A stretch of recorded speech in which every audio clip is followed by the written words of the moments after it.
ধারণ করে তিনি আমাদের যে ছোট প্রতীক রয়েছে, সেখানে একটি ছবি রয়েছে সারা বছর ধরে। সেখানে একটি শিশু যিশুর ছবি রয়েছে, আর সেই শিশু যিশুর ছবির সামনে পোপ বেনেডিক্টের একটি কথা বাক্য লেখা আছে, God is so great that he became so small. ঈশ্বর এত মহান যে তিনি আমাদের কারণে তিনি অতি ছোট হয়ে জন্মগ্রহণ করলেন।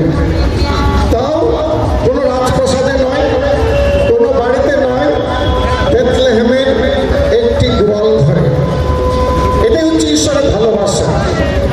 আর সাধু যোহন বলছেন, ঈশ্বর জগৎকে এত বেশি ভালোবেসেছেন যে তিনি আমাদের সবার জন্য তার একমাত্র পুত্রকে এই জগতে পাঠিয়েছেন, যাতে যে কেউ তাকে বিশ্বাস করবে সে যেন বিনষ্ট না হয়, বরং পায় শাশ্বত জীবন।